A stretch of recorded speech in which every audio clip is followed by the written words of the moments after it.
Alors, les meilleures choses ont une fin, et je ne sais pas si on a gardé le meilleur pour la fin, mais il faut bien terminer notre cycle de vidéos sur Ruby, hein, de Newbie à Ready, et comme on l'a dit, on doit finir le travail et aller jusqu'à la capacité de tester ce qu'on a développé en Ruby. Et pour ça, aujourd'hui, on va parler de AirSpec. Jingle!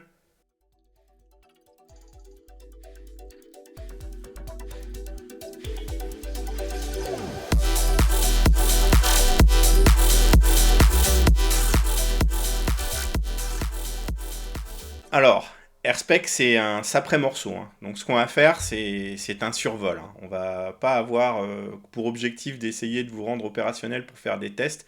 On va vous rendre opérationnel pour commencer à appréhender la démarche et faudra aller beaucoup plus loin, faudra beaucoup plus creuser. Clairement, c'est pas dans une petite vidéo de 20 minutes qu'on va pouvoir regarder le sujet de AirSpec et des tests et du test driven development ou du behavior driven development dans son intégralité. Donc, allons-y pour ce survol de AirSpec. Donc, le principe du BDD, le BDD est une extension, hein, du Test Driven Development où l'objectif est de commencer à écrire les tests pour s'assurer qu'on fabrique le code qui va répondre à ces tests. Le BDD se concentre sur le comportement du système plutôt que sur les détails d'implémentation.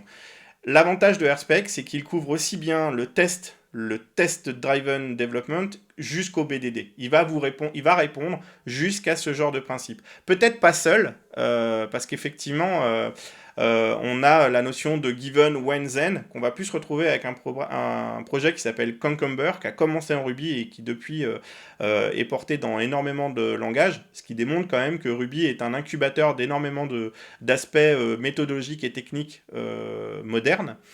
Mais par contre, effectivement, il va quand même avoir, sur les principes, hein, du storytelling, given, when, then, avoir une traduction, hein, avec la notion de contexte, de sous-contexte et d'action. Donc on va avoir describe, contexte et it qui vont permettre de générer un petit peu de la structuration sur les textes. On ne peut pas parler réellement de BDD sur la définition stricte et de storytelling.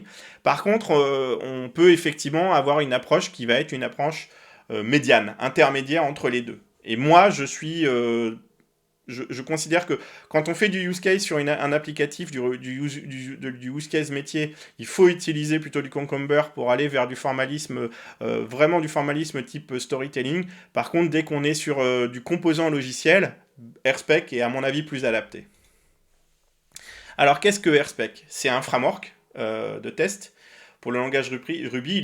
Il est conçu pour faciliter le développement piloté par le comportement. Alors, je vous ai donné les limites, hein, mais moi je dirais plus sur le TDD pour le coup. Contrairement à des frameworks de test traditionnels qui se concentrent sur la vérification des fonctions. Là, on va mettre l'accent sur la spécification du comportement attendu. Donc vraiment dans le cadre de ce qu'on définit en termes de spec. C'est pour ça qu'il s'appelle AirSpec.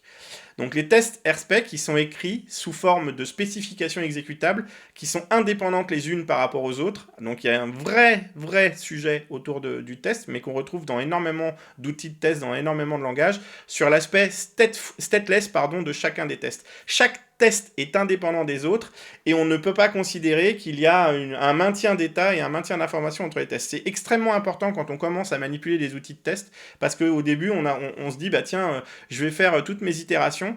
Il faut faire attention, même dans un même contexte, même dans une même structure de describe, potentiellement les choses ne seront pas continuées. Donc il va y avoir des traitements de type before ou after pour préparer les données avant chaque test ou avant l'ensemble de tous les tests.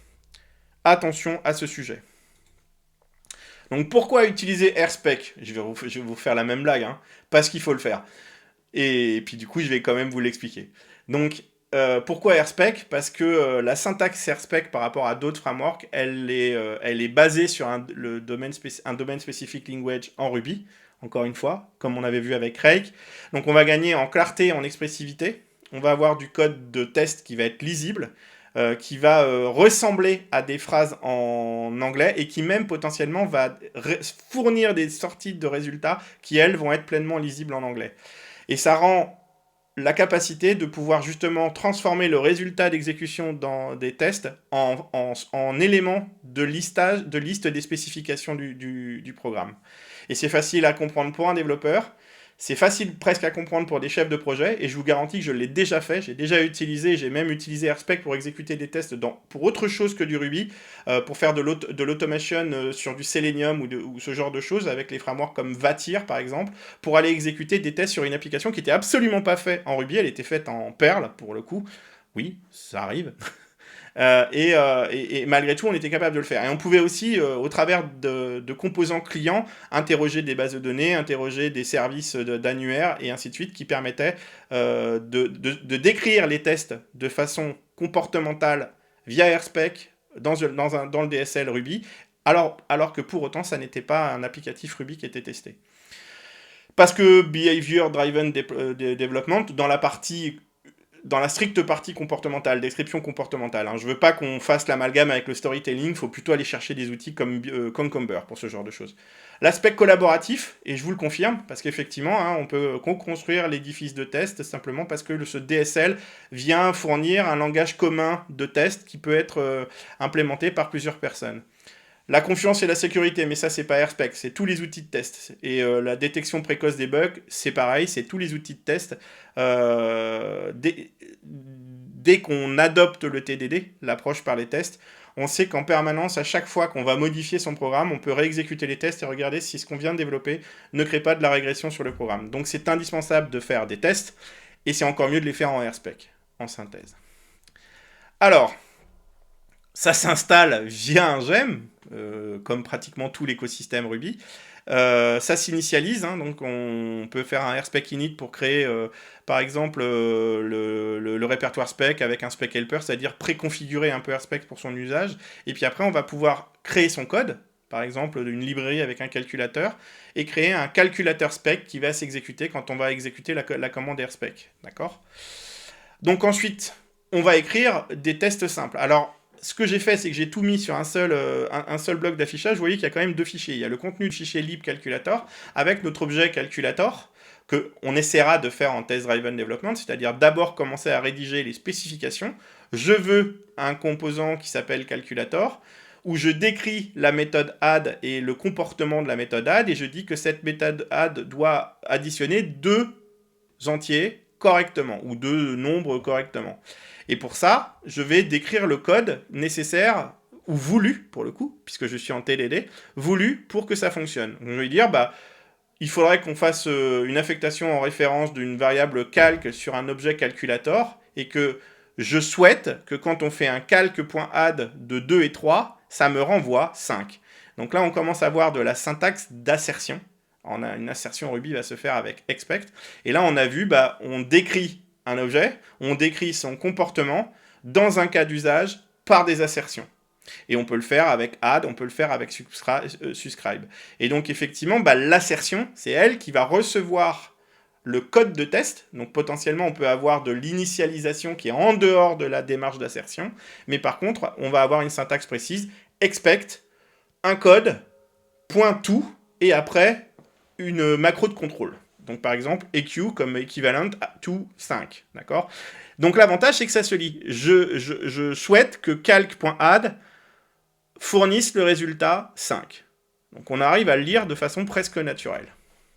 Donc ça, c'est le code à tester. Ça, c'est le code de test. Ça, c'est un groupe d'exemples, describe, d'accord ? Ça, c'est un exemple, it. Ça, c'est une assertion, expect, d'accord ? Et puis après, on a cette notion de contexte. Donc effectivement, on peut avoir des utilisations d'une méthode qui vont dépendre d'un contexte donné d'exécution. Donc on peut aller encore plus vers des aspects BDD, de contextualisation d'usage. Dans le contexte où on donne une valeur positive, alors j'ai différents types d'exemples et d'assertions. Et dans le contexte où on donne une valeur négative, c'est d'autres tests qu'on va faire.